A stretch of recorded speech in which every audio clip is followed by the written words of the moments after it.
So where were you? You were pregnant in California and you had to come home Yeah, to where, Libby? Or where did you? I came home here to Scobie. Scobie, because your parents were living here in 39. Mhm. Moved here in 39. Oh no, this was 44. Yeah, I know, but they'd moved here in Yeah, 39. they moved Right. from Blackstone. They moved the house and Right. everything. So what did John do at that point? Because he was in the service. Well, he was in the service when I moved to Scobie. And he had gotten his navigation training and gone overseas. And when he came back, then he went into pilot's training, which he had always wanted anyway. Mm-hmm. And he was finally accepted. So after we were married, then he started the pilot's training.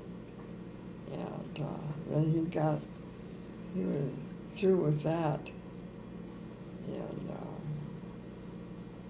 about, must have been November of 1944. So then Chella was born November 27th. He was still in Arizona because my folks wired him, told him he had a baby girl. And then that Christmas, he came to Scobie for Christmas. And he drove from the southern part, Douglas, Arizona, to Scobie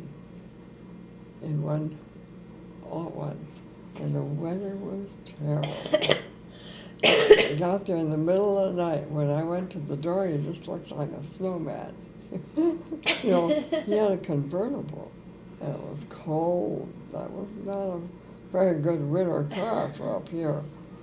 And then he stayed just on Christmas and went back. Then he was released from the Army.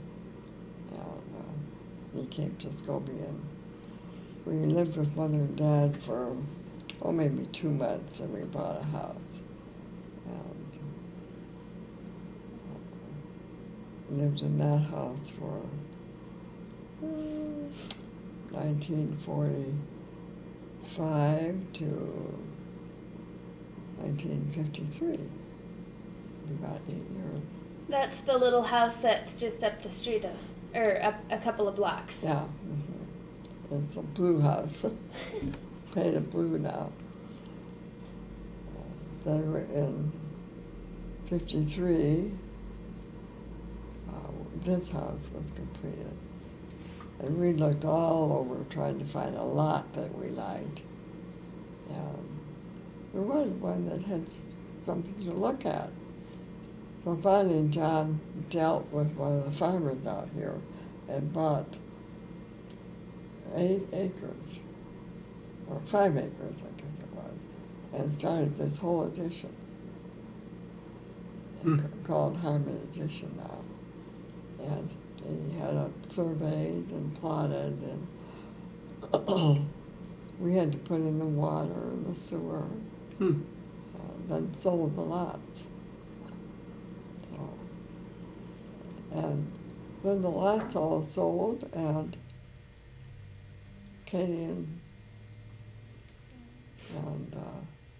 Joe Dixon were interested, so we bought 3 more acres. And those 3 start with options there and go up. This house was completed about Thanksgiving time in 53, because John moved in before it was completed. I didn't, but he did. He was living up here, kind of camping and working at night, because we did all the woodwork ourselves. And He designed it, didn't he? oh yeah, he designed the house, and then we took it to an architect in Minneapolis, and he made some changes. He opened it up. He opened up this area to the front door there, and he swung the utility room. John had it going straight back around to the side. So he made some good changes. Mm-hmm. We were very happy with him. And, but Barry was 5 years old when we were building. He had a ball. He was picking up every piece of scrap wood that they threw away, and he followed the electrician around and picked up all his little pieces of wire.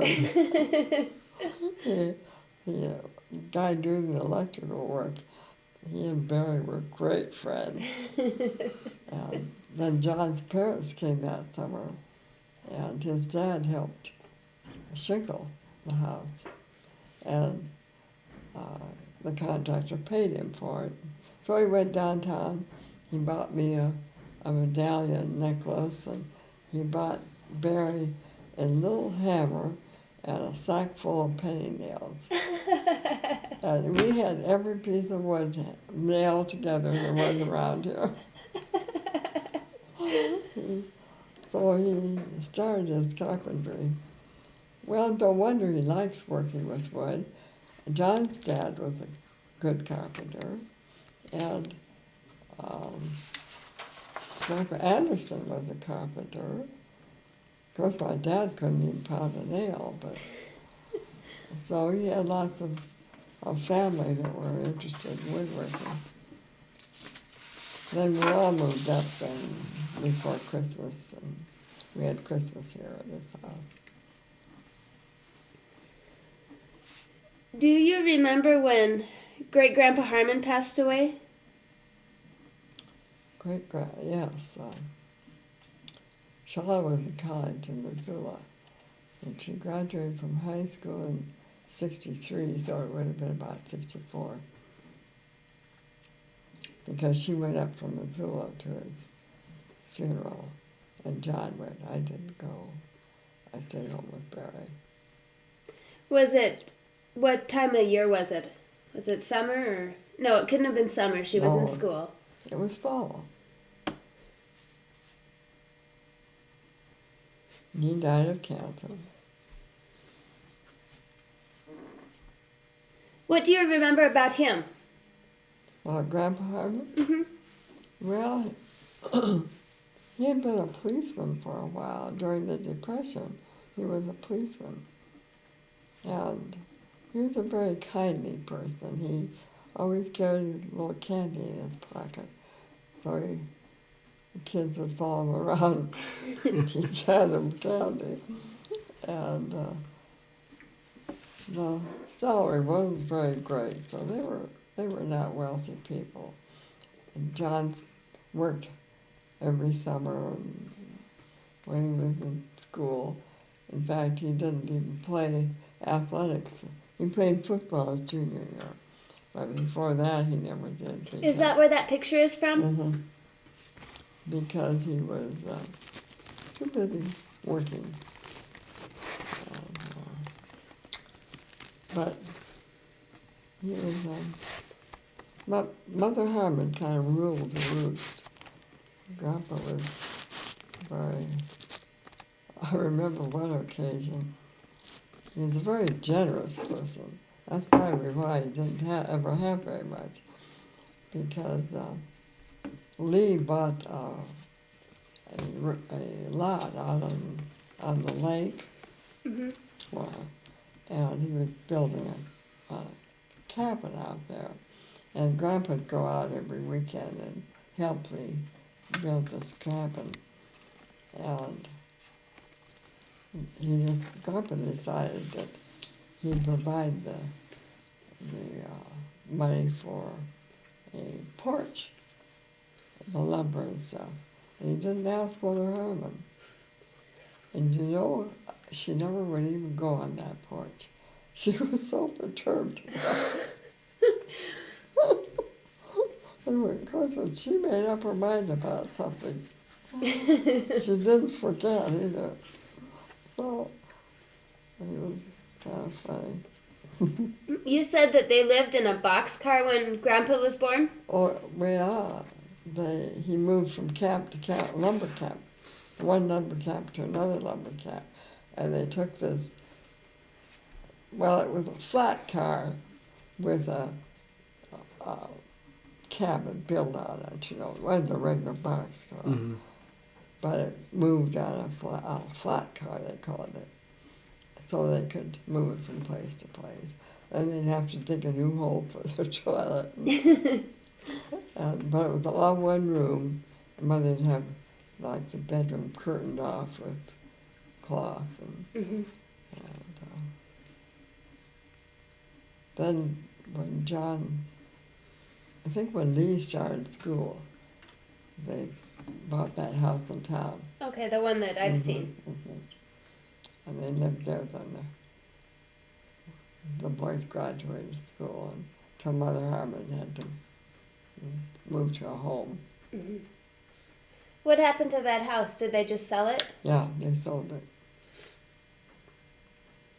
Somebody selling real estate moved in, kind of had an office there because it was close to downtown. I remember stairs going downstairs, steep stairs. Yeah. Oh, and Mother Harmon went down those steps. That's how she broke her hip, isn't it? Well, she didn't fall. She was downstairs. She was on the floor downstairs. She didn't fall downstairs. But they think her hip broke and she fell. You know. She was she chopping wood or something? Yeah, she was chopping wood. Then she carried the wood upstairs because all she had was a wood range. And you couldn't talk her into anything else. And she had to go down there to put wood and coal in the furnace. And That was when she was 90-some years old, wasn't it? yeah, she was in her 90s. Yeah. But she was an ingenious person. She figured out ways of doing this. And she'd haul stuff, and she was a great person for reading. She read and read. And she was always interested in medicine. She'd always tell you what to use for this ailment and that ailment. Something new came up, she knew about it. In fact, when she'd go to the doctor, she'd tell him what was new in the field. And he'd say, well, how did you know that? She swore by red wine, didn't she? Yeah, 2020. I still do. I do too. I think it's wonderful. When I get once in a while I get a feeling, with this muscle disease, it's quite usual that all of a sudden you feel like you can't move a finger. And I'll take a sip of this 2020 wine, and it seems to revive you. So what's 2020 wine? Well, it's very strong. Mm-hmm. You buy it? Yeah, it's very cheap. The Indians don't pop and drink it because it's cheap, gives them a quick fix. Quick buzz. But I bought a bottle for John when he had a little heart problem because Mother Harmon had angina. And that's what she'd pass out. And the doctor, of course, had given her this stuff you put under your tongue. Oh, nitroglycerin? Yeah, nitroglycerin. And she said it gave her such a headache when she, a little later. So she felt that the wine did a lot better job. And she'd carry even a little bottle of it in her purse when she'd go for a ride or something. She loved to ride in a car with Lee. She'd carry a little purse of wine, and once in a while you'd see her open it and take a little snort. But John just laughed. He just thought that was an old wives' tale, you know. But I think it works because it goes right up to your head, makes the blood go to your head quickly. And so I told Polly about it. Of course, Polly is very much against drinking. She has been. But she went down, and Craig didn't have any 2020. So he said, I'd get it, because his brother in Poplar had it. He sold a lot of it down there. So he got 2 bottles. Polly took both of them. I said, Polly, that'll probably last you the rest of your life. Because I'd had one for years that I bought for John. And she decided it works. Get a dizzy spell, or get a couple of times the time I fainted here. If I feel that way now, I just take a simple thing. Have some by my bed, and I have some up covers it. And I don't even put it in a glass. I take it right out of the little bottle I put it in. I wonder if that would work for Karen. I wouldn't even want to suggest it for Carol. She might drink the whole bottle. Yeah, oh. No, but I think it works. When did you meet Grandpa's parents? I knew them when I was in Libby teaching. Okay. I didn't go over there very much because Don always came to where I lived. But when we became engaged, we drove up to Libby, and I stayed overnight there. How big a town was Libby back then? Oh, Libby about 5,000. It's all scattered. It's a wooded area, Okay. and they're just all of the woods are homes. So they're all out of the city limits. And right now, Libby is terribly depressed. They have that vermiculite mine there. They had that when I was there, and they found it's a form of asbestos. Oh, And people have gotten cancer. so they're not mining that anymore. So no. And just this last fall, the Grace Company, who owned the vermiculite mine, came in and x-rayed everybody in Libby, x-rayed their lungs. And they got word that his lung capacity is just 65%. He has what they called asbestosis. And this asbestos gets in the lung and finally just fills the lung. So, but he says he doesn't feel bad. He's a little short of wind, but he thought that was from old age. This is Lee? Mm-hmm. Say, how old is Lee? He's 84. But it really, people they can't sell their homes, and people aren't moving in there because they feel it's still there. Mm-hmm. Now the school where I taught, their junior high auditorium was plastered in what we called vermiculite. Mm-hmm. And it was soft, and it glittered. It was really very pretty. And I remember our superintendent used to show people and tell them about it. They were very proud of it because the acoustics was very good. And of course, John was in that building as much as Lee was. Lee never worked for the company. His association was that it would have to have been in the school and in the homes. Grandpa had asthma, didn't he? Yeah, badly. But when he went to the service, seemed like a New Guinea, in that real humid air. He said it helped him. He didn't have it as badly after that. Although if he'd go out to a farm, he couldn't go in a barn with horses. Horses were bad for him. He'd get asthma. But as a youngster, he had it very badly. What happened to his nose that he couldn't smell? Well, he had so many surgeries on his nose. He had the septum straightened, and his sinuses dug out. He must have had 3 surgeries on his nose. And it just kind of cut the... ability to smell. And when he came back from overseas, he also used to have spells of we just shake all over malaria. They finally got over that too. I mean, that seems to come and then you get all right. And maybe once a year you'd have a spell of it. So his parents lived in Libby? John was born in Libby. Lee was born in Malta. That's where Mother Harmon and Grandpa Harmon had lived. Mm-hmm. And Grandpa Harmon had asthma. That's why they left Malta. He wanted to get out of that area. Mm.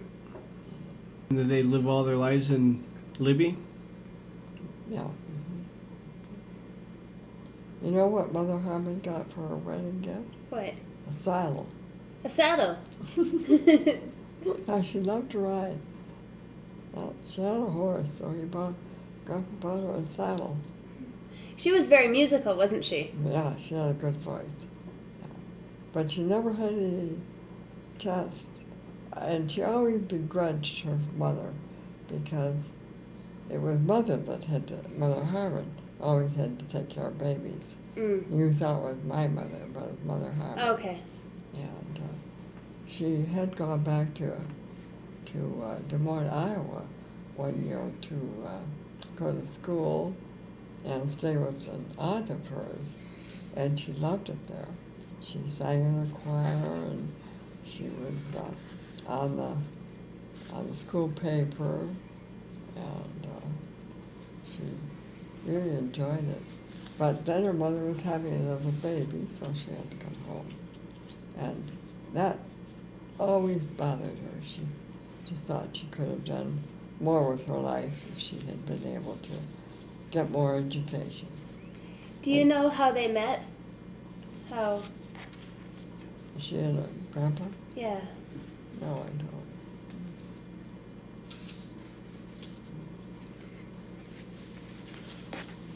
I imagine my mother and dad, well, they met through my uncle, Pete, actually.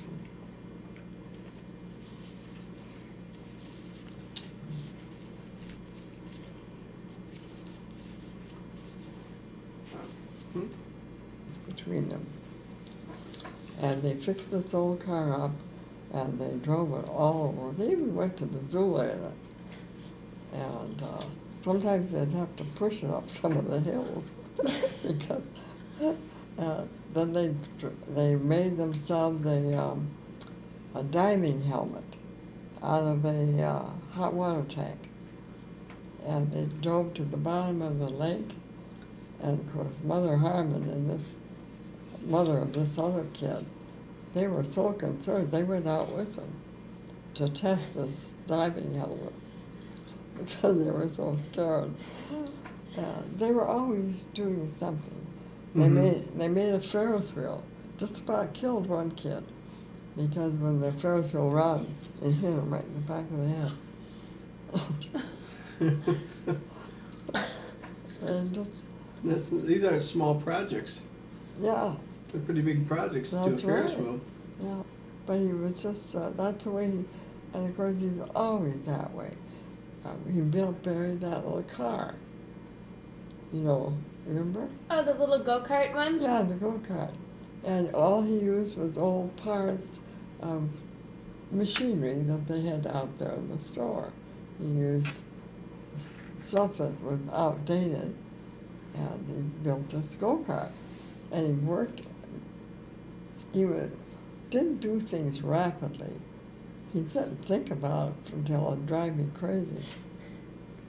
And but he worked every night on that and gave it to Barry for his birthday. Oh, Barry loved that go-kart. How long do you think it took to build? I think it took most of the summer. 2 or 3 months. Mm-hmm. But sure, and he enjoyed doing it. And then when we started finishing off the basement, that one wall is all woven. Mm-hmm. And he sat down there and he looked at that thing and looked at it. And then he split the redwood real narrow, real thin, and it was, maybe an inch and a half wide in long strips, and he wove it into a wall. And then he built up a stone fireplace down there, and he'd sit and look at that. He started to do it. I don't have that kind of patience. And then we got water in the basement, ruined the whole thing. Oh, really? That's terrible. And it is. He was so sick about it, he hated to go down there. He just hated to go in the basement. Because he'd worked so hard and spent so much time. And it was unique. He took business classes, didn't he, by correspondence? Or He was took- that your father? No, he took heating and plumbing Okay. by correspondence. No, air conditioning and heating by correspondence. Then went to Chicago and I don't know, about 3 months, took a seminar on it. That's what he was doing in Spokane. He was working on air conditioning. But it was a field which they didn't. At that time, he planned heating systems, and he just didn't get a good grasp on it. And so when he was through in the service, my dad offered him to he'd come back here because Dad really wanted to spend some time in Arizona. Mm-hmm. But John didn't know one thing about farm equipment, not one thing. He didn't know one piece of equipment from another. So he started right out in the shop, and he worked with Irvin Tandy. Oh, okay. I remember him. And he put machinery together, but he had a knack for it. Mm-hmm. And he repaired tractors and did all those for a couple of years before he started selling. So that, because you can't sell something you don't know what it is. Right. Oh. And then Dad's eyes went bad, so he started doing the books. But before that, Dad, he wouldn't let anybody touch his books. Because he was a bookkeeper. That was his cup of tea. He didn't know one end of a piece of equipment from another. I don't know how he sold it. Because he didn't know how it worked. But Dad wasn't very mechanical. In fact, he had a hard time mowing the lawn. Mother mowed the lawn. He used to cultivate the garden, and that was about the extent of his working outdoors. Mm-hmm. But Mother would mow, and she had this mower that was a push mower, you know. She'd go over one spot about 10 times, and she'd rake it. And she had a beautiful yard. It was extremely manual, wasn't it? It was kind of a wheel, a rotary wheel, Mhm. and I remember that. And she just loved it. She just loved working outside. Of course, her daughter doesn't like it at all. That's why you don't see any flowers around my house. But Mother had a nice yard. My dad enjoyed the yard, but he didn't work at it. And he enjoyed automobiles, cars, but he didn't know anything about how they ran. He had worked in a bank. That's how he started out. And he thought that working in a bank gave you the best training in business there was. So he'd be very pleased to have Luke working in a bank. And then he went to Valparaiso, Indiana, and took a course in business. He got business law, and he was a frugal businessman. He was well respected in Scobie. People looked up to him when made his mind up about something. There was one guy who came in, older dad was, he was very honest, and so was John. They just would not cheat anybody. Anyway, this guy handed him more money than the article was, and purposely, just to check Dad's honesty. Dad followed him down the street and gave him his money that he had coming. Dad was so mad when he said, "Oh, I was just checking out to see if you'd do that." Oh, it made Dad mad. Never did like that guy again. To think he'd even think he was that honest. Oh. Oh. He passed away in, when was it? 73, Okay. because you were born in 74. Just a year before you were born.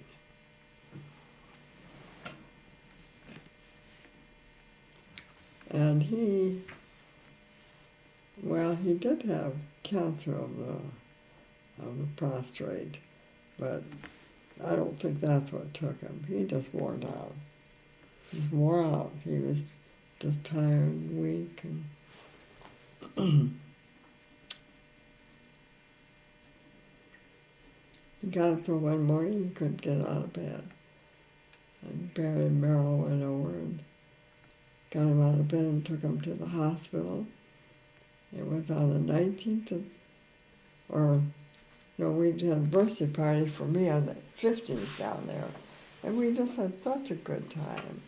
And on the 19th, he passed away. Just right after that, they wheeled him up, got a wheelchair and wheeled him up to the hospital. And he didn't last but a couple of days. Your dad always felt so badly because the night Dad passed away, Barry didn't go up to see him because he'd had a wisdom tooth pulled and wasn't feeling that well, that night Dad passed away, and Barry always thought he wished he had gone up, no matter how he felt. Of course, none of us knew he was going to. I didn't stay that night or anything.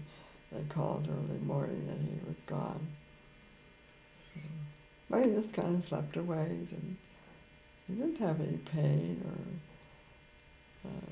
like I always told Mother, it was a good way to go. He didn't suffer. When you think of some people staying, in the suffering for months and being in the home, and it was just there a couple of nights.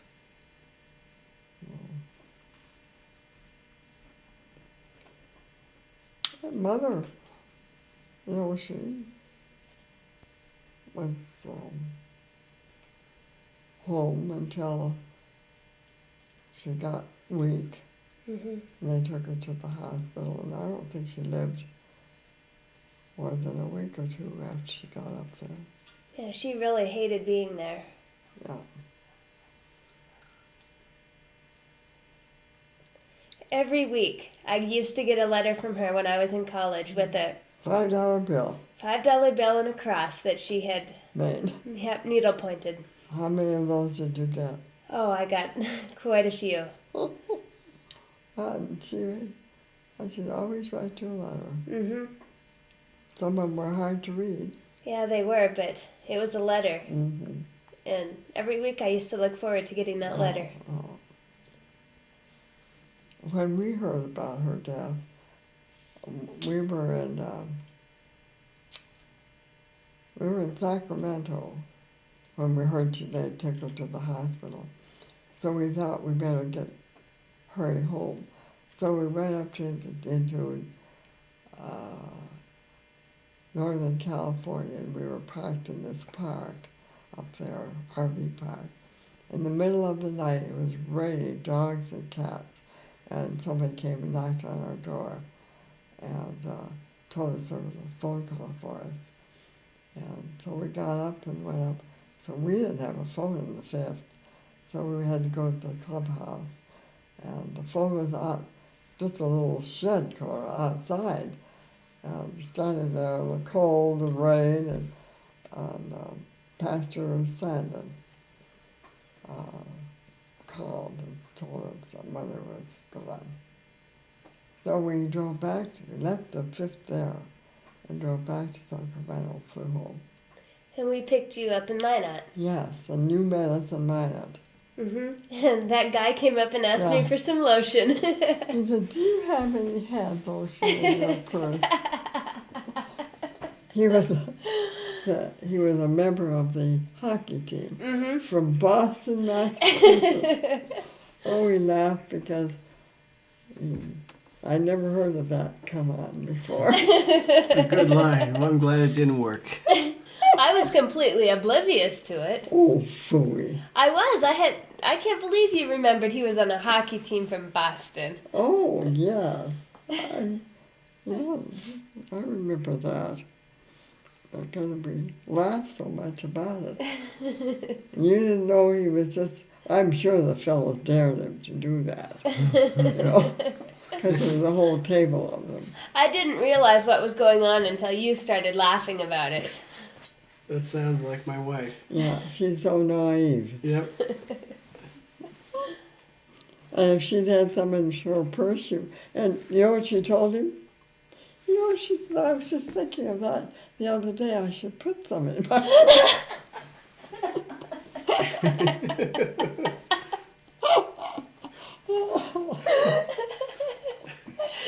That's the kind of a wife you have. Yep. That's my wife. That's my naive wife. Okay, goodbye. Give us a good smile. I am. Okay. Darling? Darling? When you and Grandpa... When you and Grandpa were dating, you told me once he brought you a rose in his teeth. Yeah, Mother Harmon always had roses. And when we lived up, the six of us lived up at this. The indoor temperature is 75.4 degrees Fahrenheit.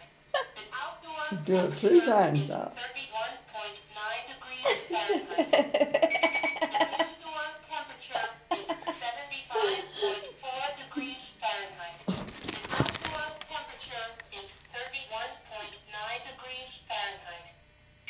The indoor temperature is 75.4 degrees Fahrenheit.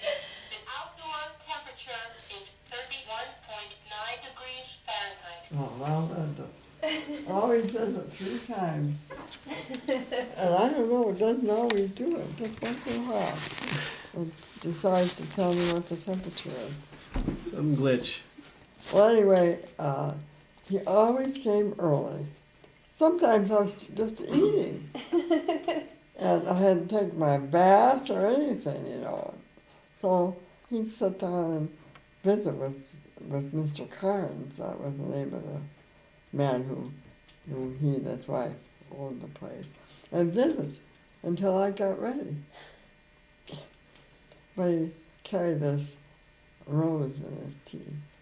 Was that one of the first times that he came to pick you up? Oh, he did it often, yeah.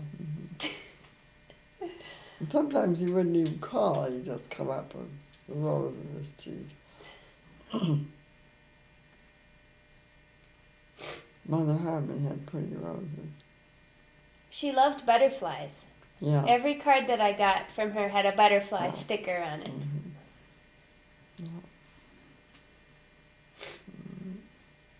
And he had a 1939 Ford convertible. It was white with red upholstery. And boy, it was a neat car. Mm. And he loved it. He really liked his car. That's the first car he had, well, other than this $25 one. And you know, John was such a responsible person that when he was growing up, the doctor's wife and they were quite well off, and she had a family and a son about John's age. He was a little younger. But if the kids wanted to go somewhere, she'd say, "Is John Harmon going?" And if he was going, she had John drive. She would let her boy drive. John drove the car. Because she knew he wouldn't be rowdy and drinking. And of course her son was rowdy and got kicked out of a couple of cars. And the lady next door, Mrs. Plummer, she would send John to Billings on the bus to pick up a big Cadillac for her and drive it back to Libby. She never asked Lee to. She'd always ask John. And if she wanted to go somewhere, she'd ask John to drive her. When I lived with the Camps, she was John's first grade teacher. And she said that she used to get John to, at that time, all the kids went to the bathroom at the same time. And she'd get John to lead the boys to the bathroom. Then he'd have to round them all up and bring them back. She said she knew John would get it done. They were very fond of John. I really liked him. And of course, Eddie was the one always pulling something. He liked to pull stunts on John.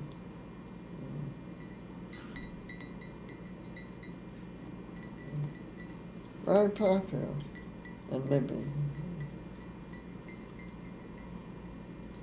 Well liked. Do you have a story behind your engagement? When you and Grandpa got engaged? Well, he already didn't ask me. He already had the ring and everything. So he just put it on my finger, and I guess for some reason or other. At that point, you'd waited for him. Well, not exactly. Not exactly. Okay, so well, let's hear the story. No, I had an awfully good time. Okay. So after he got back, he was lucky to have you. Well, yeah, because this Navy guy, he was a lieutenant. The Navy had just been to visit me in Dillon, too. And when I met at St. Olaf. And he was from Billings. And when I was working in Billings, I went to a 4-H, to visit a 4-H person at this home. And next door I saw this guy. And it was the fellow I know had been at St. Olaf. So I hollered over at him and we started going together. So I was going with him at the same time. But John won. So I had to write to Bob and tell him that I was engaged to be married. He was very happy, but he was a little too slow. Nature of the chase. Yeah, he was too slow. Had he asked? No. Okay. Oh? So Did you say just his in name case. was Bob Nelson? Hmm? Bob Nelson? Mhm. So you would have stayed Nelson. He had graduated from Bozeman. He went to St. Olaf just that 1 year. Uh-huh. And then he went to Bozeman, graduated there.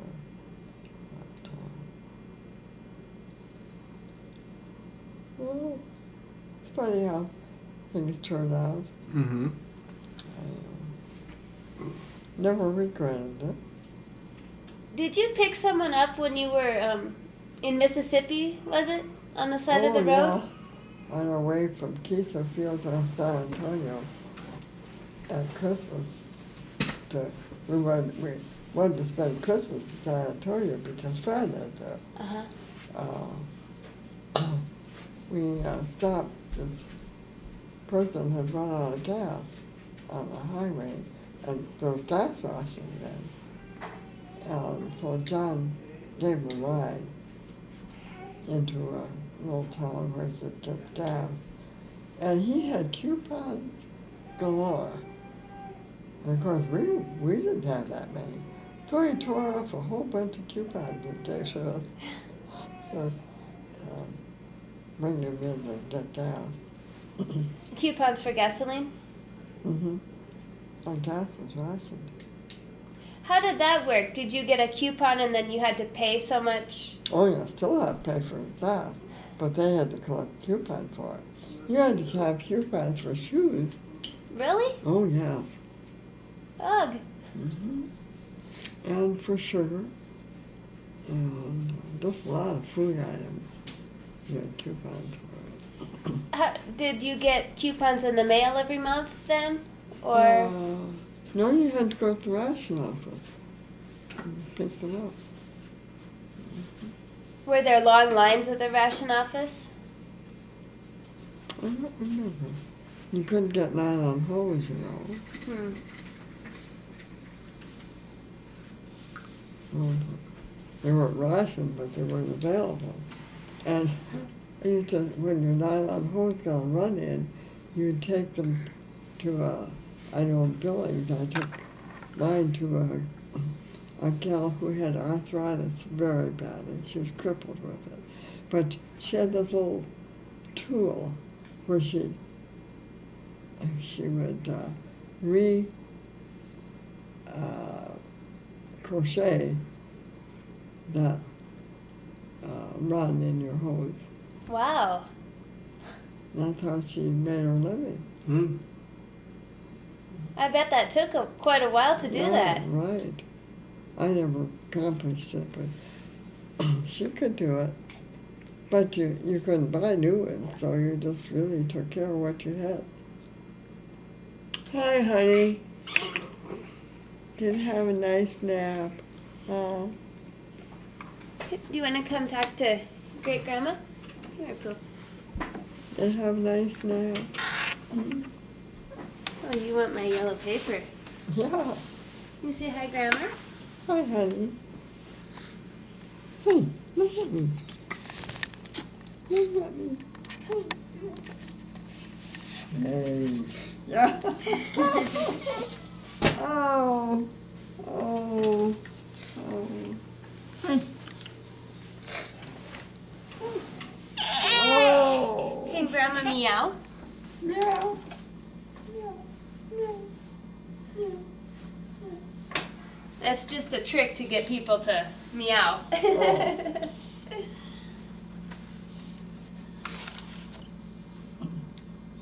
Oh, that table's so slippery, Mama. Yeah, just like that ice out there. Should we have snacks? Do you need snacks? Oh, yes, please. I've either got to have that pad of paper or I've got to have a snack. Preferably the pad of paper. Yes. Do you want to write? Do you want to write? Can you write? Yeah, can you write? Here, no, write. Mom will give you the pen. Mom wants that page. Come on, let go. Thank you. Here, hold on to this. Hold on to this. Here, hold on to the pen. You see the pen? See the pen? If you go like this. Well, no, you're not supposed to eat the pen. Go like this. Can you draw? Can you write your name? Sage. Come on. We're half finished. Half finished. Write Sage. Come on. Write Sage. Sage. Let's date it. 12. Come on. We're almost finished. Almost finished. Gotta date it. 12, 27, 2000. And I am almost 7 months. This is going to look like hieroglyphics, isn't it? You got to work on your penmanship. Yeah. Here we go. Let's finish No, writing. you're not alone, Sage. You're not the boy who work on their penmanship. Yep.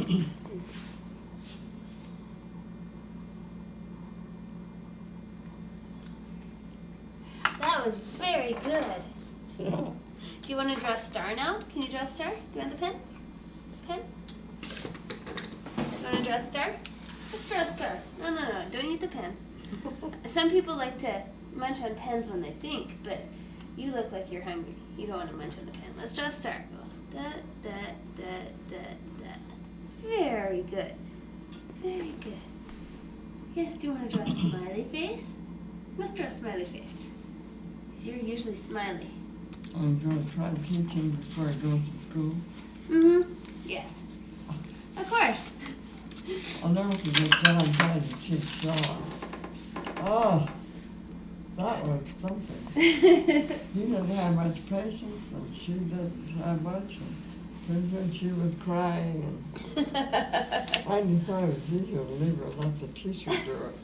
What time, or how old were they when they started to go to school, when they began school? Well, see, they didn't have kindergarten, either one of them. Uh-huh. So they were 6 years old when they started school. But that was, he thought you should know the ABCs and a few of those things, you know. Now, you kids always knew your ABCs before you went to school. Mm-hmm. That's one of his favorite songs, is the alphabet song. I remember we used to sing it. Remember? You'd have my house, and you'd carry from your house to my house, singing ABCs.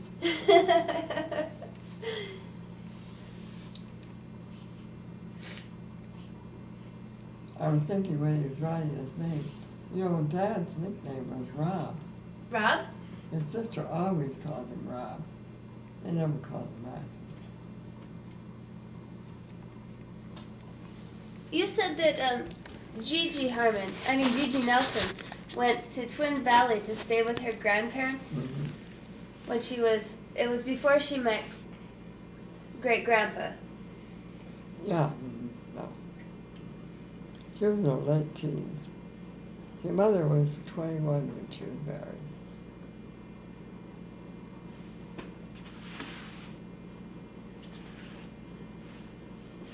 I bet I could find some records about the Overguards in Twin Valley. Yeah, I wonder too. Some of the Erdals started or founded the orphans home at Rice, Minnesota. Weiss? Rice, Oh, Rice? R-I-C-E. I don't know any of the details about that.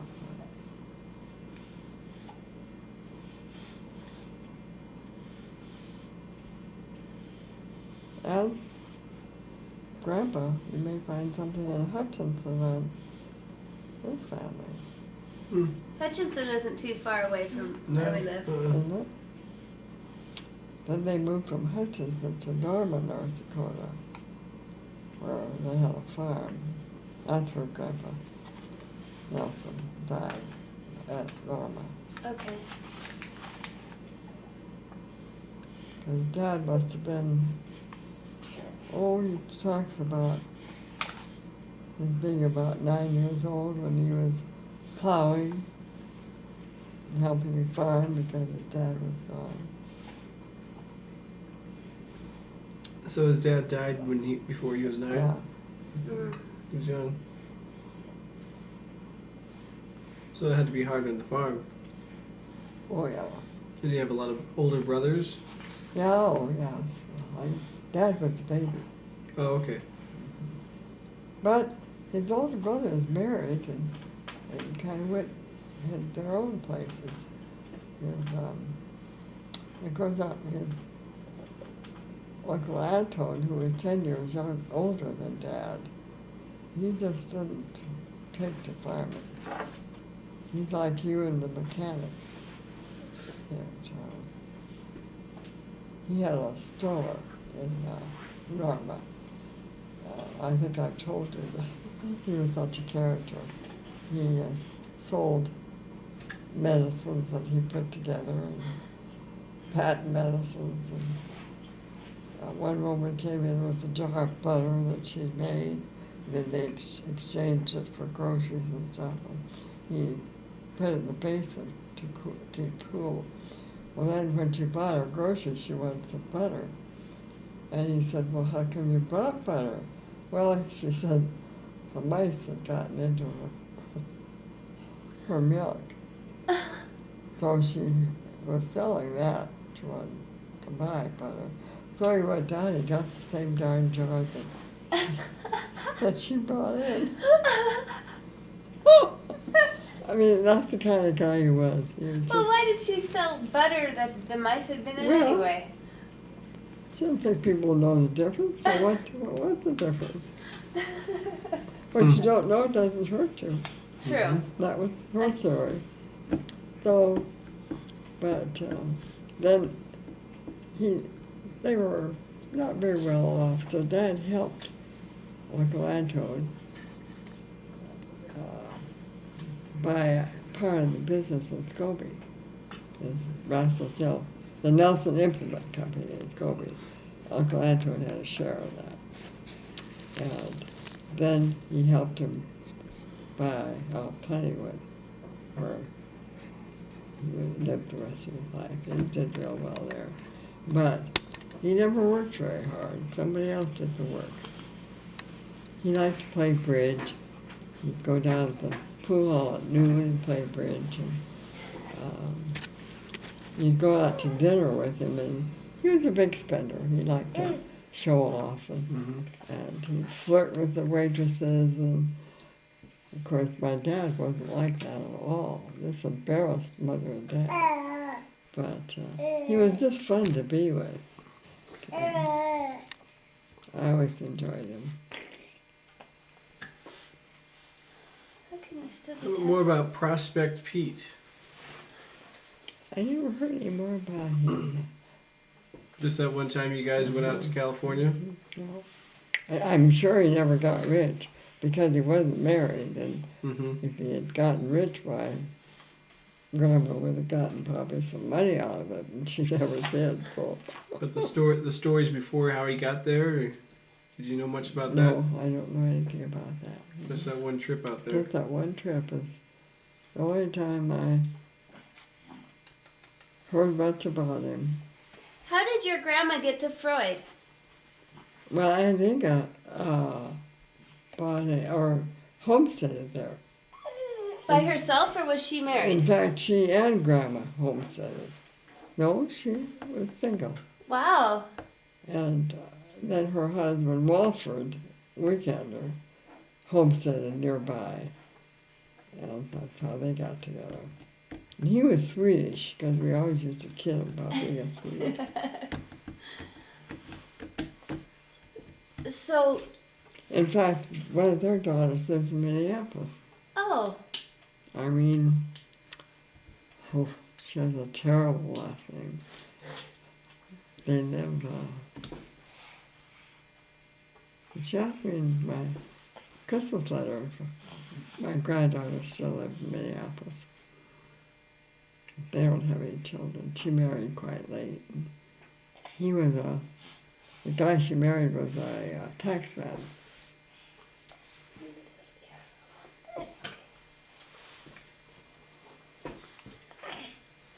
They've done a lot of traveling.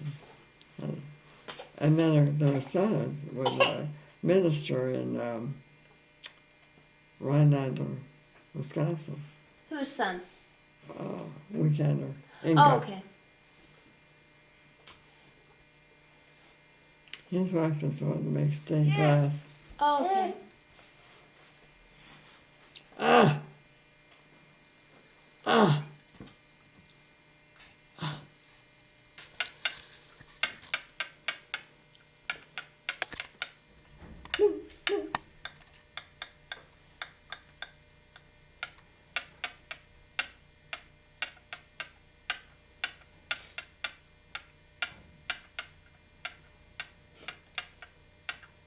You know, he doesn't seem as big now as he did. His hands and things are smaller. Mom thinks that his hands are still mitts, but I think you're right. No, I don't think he's big for his age now. Actually, when we took him to the doctor last time, he's in the 90th percentile for height. He's very tall. Oh, is he? Yeah, and his weight dropped down to the 50th percentile. Mm. You know, he was a big boy when he was born. The doctor thinks he'll still be pretty big. Oh. We were looking at pictures last night, and I think that he looks a lot like Eli. That's what you said. And I'm wondering if maybe he'll be tall like Eli. The doctor sure thinks he will be. Of course, the Nelson family has a lot of tall guys. Uncle Anton's son, one of them was 6'4", and Hans's boy was very much like Eli. He was, Howard Nelson was tall and slim, but Hans's boy, they were big. How tall was Grandpa Rasmus? About 6. So he was tall too. Mm-hmm. And Grandpa Herman was fairly tall. Was he taller? Was he shorter than Grandpa? I think so, yeah. Yeah. Oh, yeah. He wasn't 6'4". He was about 6, like me. Okay. And Mother was tall for a woman. Was she 5'8"? Maybe 5'7". I don't remember it. Mm-hmm.